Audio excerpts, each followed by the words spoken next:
Hello friends, I'm Brian, and this is Gizmo Board Games.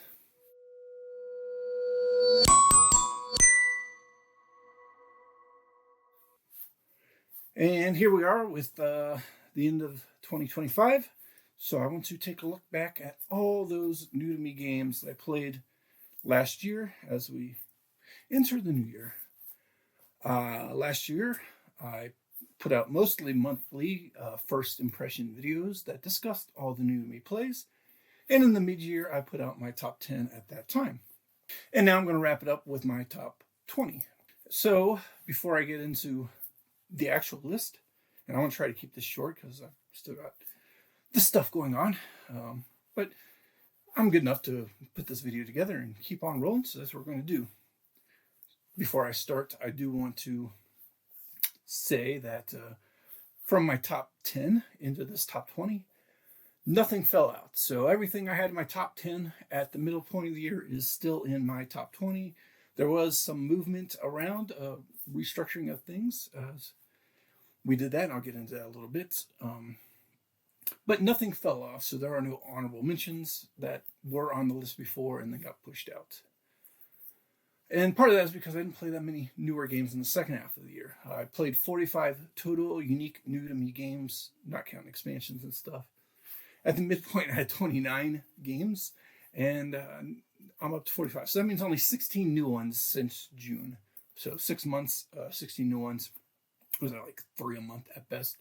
So yeah, that would explain why my list is a bit top heavy, if that's what you want to call the early part of the year. But anyway, so that's the stats and such as we enter the bulk of the video. First off, let me discuss my process like I've done every other time. I've used Meeple. I think I've used that for both these lists and my top 50 for the last 4 years. And if you're unfamiliar with Meeple, you should go check it out, pubmeeple.com. It's a place where you can put in all kinds of things to rank against each other. And all it does is puts pairings together, just where that, and you pick which one you like better. And then you do that a bunch of times, and eventually it spits you out your ranking list. In my top 50, I usually kind of look through that and adjust it. I glanced over this one, and I was pretty happy with it. I didn't adjust anything.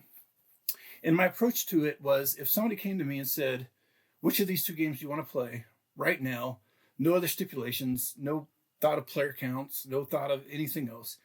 If this game or this game, at your ideal whatever, solo, one player, solo, two player, 4 player, 6 player, whatever the case is, go ahead. Which one do you want to play right now? And things that go into that is how well I remember the game. If it's a game from January or February, I just might not remember it that well. I might remember I did like that and I want to get my hands on it, so that might sway it one way, whereas I don't really remember that at all. I might want to play it, but I might sway it the other way. On top of that, how much work it is to get to the table could play a part in it. Not with me usually. I'm a big Euro person. But that could have factored in, my mood at the day. I was doing this a couple of days ago now, before filming this. Just my general mood. Like if I redid it today, I might end up with a slightly different structure. It's going to be basically the same, but some things might move up and down. So different factors play into that, and maybe I'll discuss them as we go. But like I said before, I want to kind of keep this short and sweet. So that said, let's go ahead and get right into it, starting with my number 20. My number 20 was number 9 on the previous list. It fell 11 spots, so I think it's the furthest follower if I'm glancing down the list right now. Paladins of the West Kingdom. And this one is one I played once on Tabletop Simulator with a buddy who's teaching me it for the first time. And this one's kind of victim of, I don't really remember much about it. I know you're using your Paladin cards and you're using your little board of things and you're trying to take them off to do other things or gather other things, but I just need to get this one back on the table. I own it now, physical copy. I think this one might be on Board Game Arena or something too. No excuse for me. I liked it. I didn't love it, and that's kind of what I remember. That's why I was kind of, I think, 9 in the middle of the year when it was more recently played. Good game. Not my favorite of the West Kingdom series. and not my favorite Garfield game by a long shot, but maybe with more plays that could be swayed. I only have the one play of it. Paladins of the West Kingdom, enjoyable, my number 20. My number 19 is one of the new games. I didn't play till the second half of the list, Kathmandu. It's one of the Stefan Feld, who is my favorite designer, games from the Cities series of reprints. This one is a reprint of a game. Some of them are new, some reprints. I believe this one was one that got redid. If I'm remembering correctly, I'll put it like up here what it used to be, and maybe I'm wrong. But Kathmandu is basically a game where you're taking actions to move towards Kathmandu, and every action you take, you're going to generate something that's going to help you score, because Stefan Feld is a king of point salad. So, you might go collect different land types to meet goals of hitting those land types to get points, or you might be collecting resources you need so you can go to a different place and turn them in to get other things that are going to help your journey, backpack items and things like that. And eventually you're trying to not necessarily get to Kathmandu, but you want to get as close as you can, because you're actually going to lose points at the end of the game if you're, X number of boards away. I think you lay out 8 different boards. So the more further away from Kathmandu you are, the more points you're going to lose. But that might be okay if you made good use of not getting to Kathmandu by collecting a bunch of points elsewise. So a fun little, I'm call it race game, but journey game down the board. I really enjoyed playing this one. I only played it once as well. I did play with other people. At least I don't even think there is a solo for this one, which is unfortunate actually, because the first, I think, 3 or 4 of the city's collection had solo modes offered in them, or added later in the case of Marrakesh. But I think the most recent 4 or 6 don't, and that's a bit disappointing for people like me, at least. But Kathmandu, my number 19. My number 18 is another new to the list for the second half of the year, and this was one of the ones I played pretty much right after I made that midpoint list back in July. It is Meeple Space Agency. This is a family-friendly push-your-luck game as you're sending cats into space, and as you roll the dice, you're losing dice that you can roll, and those dice, depend on if they match your spot or not by number of pips, are going to be your ability to move that number of pips. But if none of those dice match the pips from your spot, then you basically crash land back on Earth, and the mission's unsuccessful unless you bailed out ahead of that point. So it's a push-your-luck kind of game, really fun, and you're collecting points by landing on planets and moons around those planets, or trying to get all the way out into deep space for maximum points. So a lot of fun with Meeple. Basically, you play until somebody runs out of their 8 astronauts, or until you crash land too many times. Simple game to teach, a lot of fun to play. I really enjoyed Meeple Space Agency. La Granja was one that didn't make my list last time, but if I did a top 20 at the midpoint of the year, it would have been my number 15. So game I haven't played since the first half of the year. It squeaks in here at 17, so I guess it technically fell 2 places. La Granja is a game I heard a lot about, and I probably didn't enjoy it as much as some, but I still did enjoy it. It's got the multi-use cards, and I always really like that.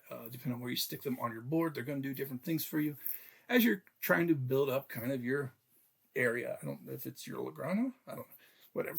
Whatever the theme is, you're using cards to collect resources and grow your own private farmland, I think. And then you're going to go out into the main board and try to score points from doing things out there as well, and reach certain scoring objectives. Yeah, La Granja, I enjoyed it. It's not fresh enough for me, I think, is the problem, because this is another one I only played once and don't really recall that much, as you can tell. My number 16 is Corrosion. This is a game that I just recently played, and it debuts right here on number 16. So if you watched my last video, I talked about it then, and here it is again, appearing on my favorites from the end of the year. Maybe it's a recency bias thing, but it's an engine builder with the twist that you lose your engine as the game goes on. You gotta get new engine involved in keeping yourself going as best you can with your resource gathering and points collection and things like that. I really do like engine builders, and Corrosion was pretty fun. Good enough for my number 16. My number 15 new to me game is also new to the list, and one I played, I think, in November, so relatively recent as well. And this is Moon Colony Bloodbath, a game I heard a lot about as a cooperative but competitive deck builder because you're all building the same deck, and then that deck is working to destroy you as it kills off your colony. And basically, you just want to be the last one with any people left in your colony, or at the end of the game, to have the most people left. So it really is kind of a little bit of an engine builder, a self-engine builder, and then this shared deck that is also being built from personal cards that you can add with actions or from the actions of the deck itself, forcing more mostly bad cards into the deck, making the game harder and harder as it goes along. Real interesting, unique twist on the game. I wish it was a bit more of a deck builder. In the end, it's not. You're not really building the deck; it's getting built as things happen for the most part. There's a little bit of ability to build the deck, but mostly it's just going to build itself with a lot of the same cards from a side deck. So it's not going to be the same cards every time. But when I heard cooperative deck, like shared deck builder, competitive, like it intrigued me, and it is a lot of fun. It just didn't meet the full expectations of a cooperative deck building. Because again, there's not a whole lot that you can do about the deck being built in the end. My number 14 was number 8 at the midpoint of the year. It fell 6 spots. Another game that I only played the one time, and this is one I played on Board Game Arena. So I was learning it on a weird platform to learn on because you can't see everything that's going on without really digging around and reading back through history and stuff. So it really makes it hard to learn. But Anachrony, I still enjoyed it. A game that still left its impression on me, being a worker placement game with a little bit of a twist in that at the midpoint of the game, your focus needs to change a little bit to doing things before the meteor, I think it is, comes and destroys the planet. So you need to ship people off, and then you start running out of those shared worker placements because as soon as somebody goes there in the last few rounds, it is blocked out for the rest of the game. So you got to take that into consideration as well with your planning and placement. And so a unique worker placement game. I really enjoyed, a really big game, and I say that having not played it, the physical version, but I know what all's in it, and so it's a lot. It was a lot of fun, interesting, unique game. I would definitely play it again. I would want to play a physical copy though, I think. My number 13 was one that just missed the list during my midpoint at number 12 at that time, so it just fell one spot. Guild Merchant Explorers is a kind of a flip and write without the writing because you're using cubes on your personal board to fill in for the writing. And those cubes are kind of your trekking out into the world from your starting points. You put the cubes out, and then you're collecting various items as you go out and exploring. And as you fill up the land, then you can start populating the land with buildings and scoring points from that. You're finding wonders, you're finding resources, and you're trying to meet some goals. Just a fun game for kind of the flip and write genre without the right part. I really enjoyed Guild Merchant Explorers. I should play that one again. My number 12 fell, I think, the second furthest if I'm doing a quick glance. For my last list, it was number 5 on that list, now number 12. And this is for lack of playing / I still think I prefer the dad game to Bot Factory more. Bot Factory's, not Stefan Feld, Vitalis Serta game, I believe, kind of a family-friendly implementation of Kanban EV, the bigger, heavier version where you're building cars and then testing the cars. In this game, you're building robots, and I don't even think you're testing them. I think you're, instead of having 5 action places with split options, so basically 10 different possible actions in Kanban EV, you only have 3 spaces with maybe 2 choices. It's been a while since I played this one. 2, I haven't played it since the first half of the year. But you're collecting robot parts, and then you're assembling parts, and then I guess you maybe are testing them. You're putting them on the conveyor or whatever the case is, and getting points for, meeting requirements of bots. A good, easier play for sure than Kanban EV, but I think when I was coming through this, if Kanban EV, which wasn't in my Pub Meeple this or that list, but I think part of this was every time Bot Factory came up, I was like, yeah, but I like Kanban EV better, I think. And so that kind of hurt a little bit. Still at number 12 out of the 45 new to me games. So still in that top 25-ish percent. But I don't know how much I'm going to play it because I don't even play Kanban EV that much. And I think I prefer Kanban EV to Bot Factory. So how much am I going to play Bot Factory? Probably more, actually, because it's easy to pull out and play and teach and everything like that. But good game. I just think I prefer Kanban better. So I think that's why this one kind of fell off a little. At number 11, this game was not ranked last time. It was number 13 on my unofficial list from the middle of the month. And I think this was one of the first games I played last year. So this one somehow just stayed right there in my dang, I want to play that again. It's interesting, it's fun, unique.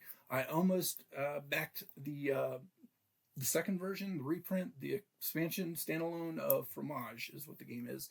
I don't remember, the Fromagerie, something like that. I don't even know if that one's delivered yet. I almost backed it, but didn't pull the trigger on it because at the time I was kind of still iffy on Fromage. But now that I'm thinking back and putting this list together, that was one of the ones that, man, I haven't played that one in a while. I played it the one time on Board Game Arena. Kind of want to try it again. And here it is at number 11 at the end of the year because it is that unique of placing the cheese and, depending on how you place it is how long it's going to be before you get it back. So you need to time your worker placements, kind of like Zokin, the Mayan calendar, did back in the day. But you've only got the 3 pieces of cheese, I believe, unless you earn more through other actions. A little rusty on this again. I only played it the one time, way back in January, I think it was. But it's one of ones like, man, kind of want to play it again, and kind of wish I had backed the other one. At number 10 was number 10 at the midpoint of the year. Didn't move. Still right there, and it's another one of those Vital Lacerda re-implementations. And this one is the House of Fado, which re-implements the Gallerist. And spoiler alert, the Gallerist did appear in my Pub Meeple. It was also a new to me game this year. And spoiler alert, it's not going to appear later. House of Fado takes the cake between it and the Gallerist. I think because it is so much easier, and I felt like I had more to do in House of Fado. But what it is you're hiring Fado players to sit in your restaurant and play music and then get applause, and they get better and better, and hopefully you can retire them off and send them to become a big star and earn you maximum points, work placement, with the twist of you bump people out and then they get basically a reward from getting bumped off the spot. And you're just constantly moving the workers around I think 6 or 7 different worker placement places as much as you can while spending your resources and money. But eventually you gotta kind of serve your restaurant because it's full and you've run out of other actions and resources to do. And then once you do that, you're gonna score points, you're gonna bump up any of your Fado players in the restaurant, and then kind of reset yourself for another round, but there aren't structured rounds. The rounds are based on when you take your restaurant action. So it's a unique twist. I don't want to talk about the Gallerist too much, but that's kind of the daddy game for House of Fado because it's got a similar, you're going around to 4 different places, you're bumping things up, and in that game you're kind of collecting artists and then getting people to come see the art and make them more prestigious so that way you can score more points and money from them and selling their art. Similar game. I felt like there was actually less going on in that one, but it was more complex. So it didn't make my top 20. I could look and see where it finished, probably in the lower 20s. I think it was one of the ones that just missed being on the list. It is a fun game. But this is the case where House of Fado, I think, just did it better, quicker, easier. So House of Fado at my number 10. My number 9 is another new to the list from the midpoint of the year. And this is a game I had literally in my collection for probably 3 or 4 years now, and finally got it at the table. It's one of those 2 to 5 or 3 to 5 even, I don't remember, games that just makes it harder for me to get to the table because it's a Stefan Feld game, which makes it a little bit more to teach. A little bit more point sality. It is Notre Dame. Notre Dame is a game where you're basically picking an action card. Everybody's got the same 9 starting cards. You're going to pick one to play, and I think you draw 3 each time. So you're going to pick one to play, 2 to pass. And then your opponent's going to pick one to play and pass the other one. And so you're basically playing what you're given 2 out of 3 cards and what you pick 2 out of 3 cards, or well, 1 out of 3 that you start with, because the third one's going to just end up being discarded at the end. And you're going to do that. I think the deck has 9 cards in it, and each of those cards represent the 8 different actions plus I think a wild action, or maybe there are 9 different actions. I don't fully recall. But it is one of those games where your action selection based on drafting from cards against each other. So you may hate draft because you don't want to pass this card that player wants. Or you may draft for yourself because it's building what you have going on. And as the game progresses, you got more and more things in your town, basically around Notre Dame, based on what you've been doing. So the things you haven't been doing, you're still not going to be do as well. But the things you do have going on are going to score you more and more points. You're going to do them stronger and stronger as your opponents keep giving you the action to do. A lot of fun. I liked Notre Dame. That's why it's at number 9. Number 8 was number 4 in the midpoint list, and this is Nova Roma. This is a Stan Kodonsky action selection game where you've got a grid, I think 4x4 action grid. And as you fill in that grid with putting your workers on the action grid, you're blocking your opponents from taking those actions, because you're going to take the 2 actions where whatever your crisscross is. And based on how many other of your workers you have in that row and column, you're going to take a more powerful version of that action. So the first work you place on any action is only going to be a power 1 of the action. But if you place another worker in that same row or column, then that becomes a power 2 action and then a power 3 action, as well as I think it's Caesar or somebody, whatever, at least in the solo game or 2-player game. You've got, 1 or 2 different, non-player pieces you're going to put in there. And as you play off of them, you're also going to end up adding that extra action to your action. But they're also blocking that crisscross spot. So you can kind of place them as the first player or second player internal, I don't remember which it is, gets the choice of where to place them. In the solo game, you're just flipping a card and it's telling you where to place it. But so you can kind of use that to your advantage or to your opponent's disadvantage as well. And then you're going around Rome and just taking a bunch of actions around Rome to score you a bunch of points and help build up your ability to score a bunch of points later. Nova Roma, a lot of fun. Another one I haven't played in a while. That's my problem. I don't play as many games as I would like. Time just not there. Nova Roma was a good one. At number 7, it was number 6 last time, middle of the year. So it fell 1 spot, and this is another action selection with an action selection wheel, and you're taking a tile off that wheel and taking one of the 2 actions on that tile, and maybe getting a bonus depending on where it came from on that wheel. And this is Praga Kaput Regni, and it's another game where you're using actions to build up around Prague this time instead of Rome, and scoring a bunch of points from doing those things. It's an older game. I really enjoyed this one as well. I just like the action selection, resource management, doing things in a shared space or in your own space, depending on which game it is. But as you can tell, a lot of those similar games are always at the top of my list. And so if you know those type of games, recommend them to me because I will probably like them. My number 6 was number 3 at the midpoint of the year. It fell 3 spaces. And this is one of those games that is kind of, I only played the one time at a convention in his Arcs. And I really like the gameplay of it because it's kind of a trick-taking-ish game where whoever's lead will lead down a suit and a value, and that suit allows for you to do that suit's action. Each suit has a specific action you can do. So if you follow a suit, you can play that action again, the same as whoever led the suit, to the power of whatever your number is. Usually the low numbers give you more ability to do the action, and the high numbers give you like 1 ability of that action, but you've got more chance to win the trick, which means you're going to lead the next one.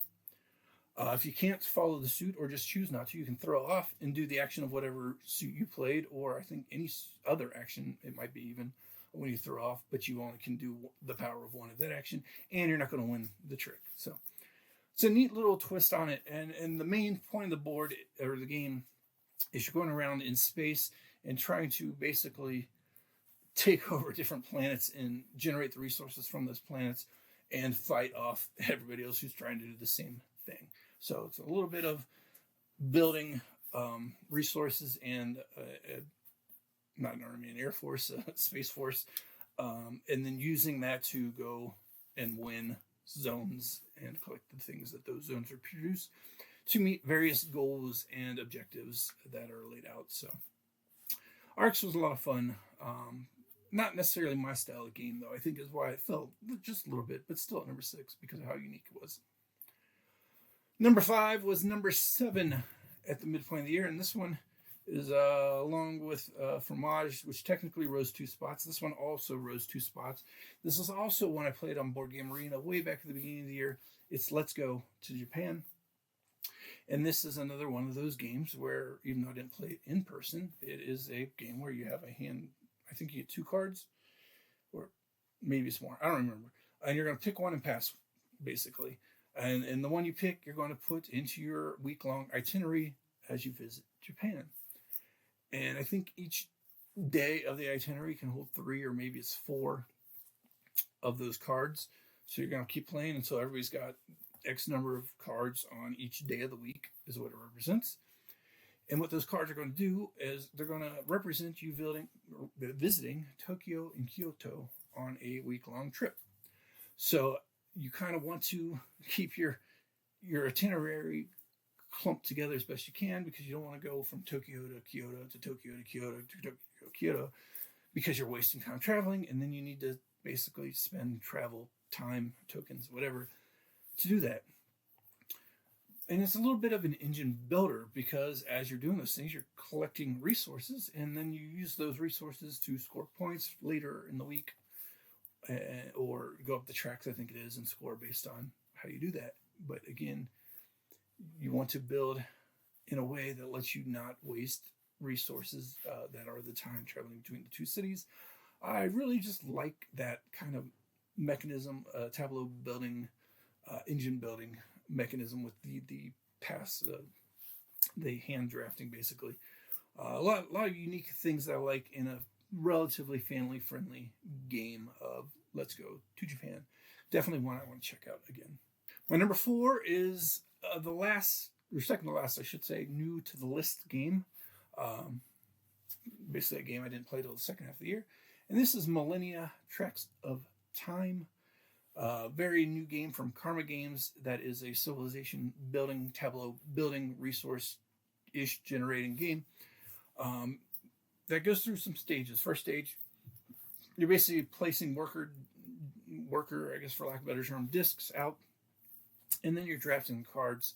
Through the course of 8 or 9 ages, you're going to have the same kind of cards out there. You're always going to see the same 16 resource cards that represent, different things such as, army and politics and culture and whatever else they represent.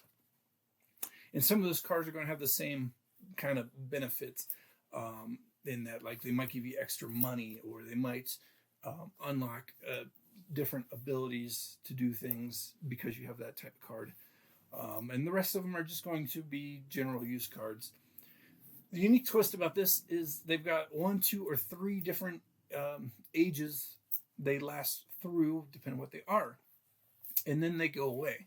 So, like, in the first round, the first age of the game, you're dealing with, like, simple tools and things like that. And some of those simple tools are only going to last for the first age, and then they've kind of been replaced as, civilization advances. You're not using the iron tool anymore. It gets replaced with whatever came, bronze, I think, or whatever. You invent paper, and then that paper turns into media in the later rounds, things like that. So you've always got the same 16 resources, but they got varying lengths of how long they're going to stick around.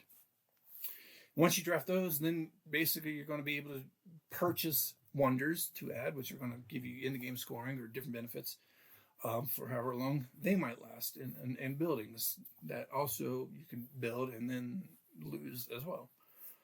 So a lot of things to manage, but the crux of the game is going to be in the actual action part of the round, where you're using everything. Basically, you're tapping the cards or maybe you're spending some other resources you could collect to advance on these different tracks. And as you advance on the tracks, you're going to unlock more abilities and things. But some of the tracks you can't even advance past certain steps until you advance further on other tracks. So it's just a lot of fun, neat, little interesting things to manage in a game of building a civilization. And I really like the theme, and I really like the way this one played out as well. So that's Millennia Tracks of Time at number 4.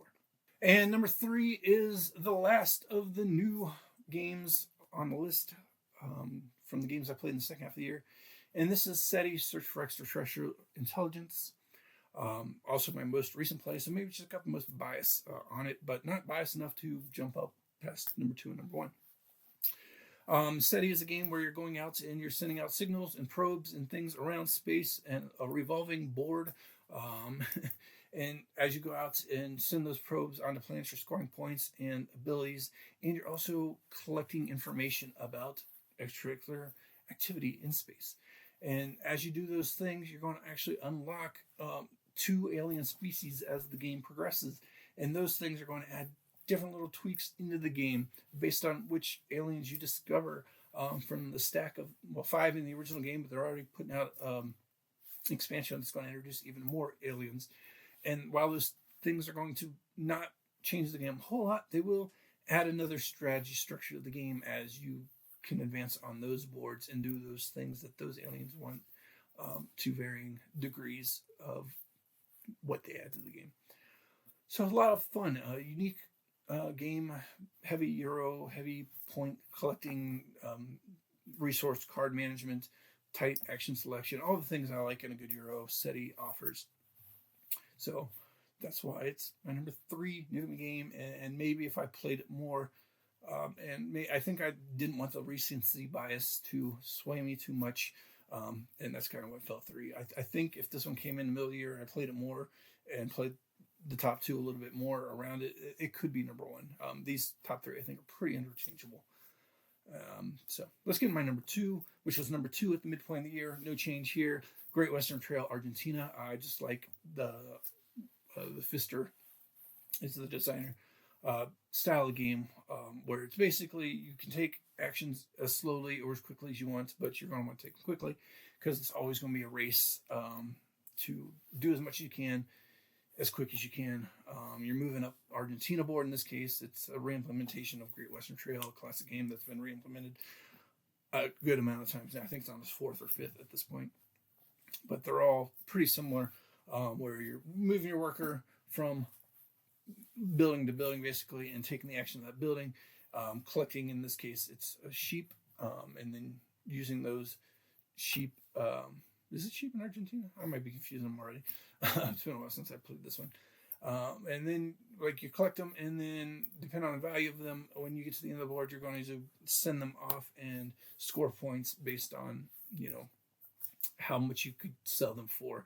And then you're going to rinse and repeat. But as you go, you're building up the board. So there's going to be more locations to stop at, more things to do, and more treacherous things on various paths that you're going to have to pay coins to go there, or pay coins to go through some of your opponent's spots as they build up. So Great Western Trail, Argentina. I just really like Great Western Trail. This is the one I own, and the one I played this year. Like I said, these 3 are interchangeable, and I might not like this as much as SETI, but I think some of the recency bias, not wanting SETI just be number 1 because it was the most recent game. I still don't know that it would have, because my number 1 is a game I really enjoy by a designer I love. It's Stefan Feld's Civolution, which was my top anticipated game coming the year, so maybe that plays a bias into it. A lot of bias, whatever. Another civilization game, Civolution, where you're rolling dice and then taking 2 of those dice to do the action correlating to those 2 dice. So dice 5 and 6 do a different thing than dice 3 and 4 would do, or 4 and 2, or 4 and 1. And you're going out exploring the board, settling the board, collecting resources from the board to use to ship around and sell off and get points and get money and get resources. Or you can ignore all that and focus on building up your economy, your sciences, whatever they are, these cards that you're collecting and tucking and using to score points. As you build them up more and more and more, they can score you more and more points. Some of them are going to allow you to activate different things when you do certain actions. So maybe you just want to try to combo those together. It's such a action salad, point salad, everything I love in a good Euro. It's really heavy. That's the problem. It's got a lot going on, a lot of iconography, a lot of action choices, which makes it hard to get back to the table. I've played this one solo 4 times. I brought it out to play with my buddy. And as I was setting it up, I was like, I don't remember what all this means. I'm not even going to try to teach you this. It would take me an hour to like relearn it and try to teach it to you to even get started. And we just don't want to spend that much time on it. So that was its one negative. But I do want to get into it more and more and more to kind of ease that. So because he is wanting to learn it, I just need to relearn it to the point where I feel comfortable teaching it first before he comes back and we try it again. So Civilization met all my expectations for the year, and that is why it finished at my number 1 favorite new to me game from 2025. And now we're starting 2026, so I'll be back in July looking at what I've played halfway through this year. So far, I've actually played 0 new to me games, but it's the second, so what can you do?